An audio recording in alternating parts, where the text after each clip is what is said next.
penyakit Yamaha. Untuk MVX R25, ni semua geng-geng dia ni kena penyakit ni. Soket terbakar ni. Okey, Assalamualaikum dan salam sejahtera. Okey, hari ni kita berada dekat saya berada dekat kuartus Masjid Negara ni. Okey, so sebelum ni saya ada customer kat sini. So mungkin kenalan daripada kawan motor ni, owner motor ni. So untuk NMAX kali ni dia punya masalah tak boleh start tau. Okey. So customer ni dia ada cakap, kawan dia kata mungkin coil, masalah dekat soket coil tu. Saya kata kena check dulu. Bukan boleh main tukar je, boleh main apa teka je kan. Macam yang hari tu dia kata rectifier. Bukan rectifier, bateri punya problem. Tambah high battery settle. So kita dah check fuse semua okey, relay starter semua okey, tak ada masalah. Dan kita tengok rupanya memang betul lah ni penyakit Yamaha. Untuk MVX R25, ni semua geng-geng dia ni kena penyakit ni. Soket terbakar ni. So dia punya cara adalah, sebabkan ni pun dah cair, bawah tu pun dah cair, tak ada cara adalah terus sambungkan dia sekali. Sebab coil magnet masih elok. Kalau coil magnet tu rosak boleh lah tukar kan. Tapi kalau nak tukar pun, soket yang mel ni, tak ada jual. Kalau ada pun mahal ni.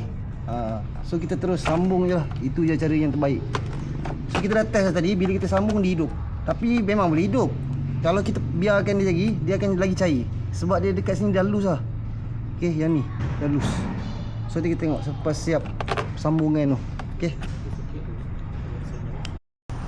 Okay, so Alhamdulillah kita dah pun siap repair. Okay, so macam yang anda lihat, tadi kita dah test. Kita dah test dalam setengah jam. Tengok semua dah okey, tak ada masalah, hidup. So yang ini pun kita tengok.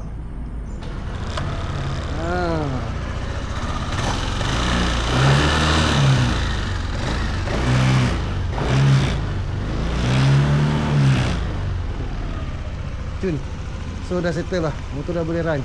So saya bagi customer guarantee, kalau ada apa-apa masalah panggil saya balik. Saya akan check balik. Sebab dia berkaitan kabel tadi, sambungan.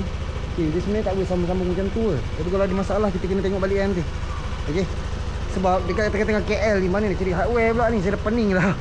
Okay. So nasib baik ada kedai yang jual barang tadi, saya boleh dapat. Tapi kalau kata ada masalah, saya akan tambah lagi satu barang lah. Tak perlu bayar. Itu guarantee saya. Guarantee untuk kerja-kerja yang saya ambil. Okey, yang saya tolak, saya tak nak lah. Okey, kalau kerja-kerja macam ni saya akan bagi guarantee lah. Okey. Okey, so itu saja untuk kerja dekat kuartus Masjid Negara ni. Okey, jadi kepada anda luar sana yang berminat nak pasang apa-apa aksesori, boleh terus kontak saya dekat nombor yang tertera. Okey. Ciao.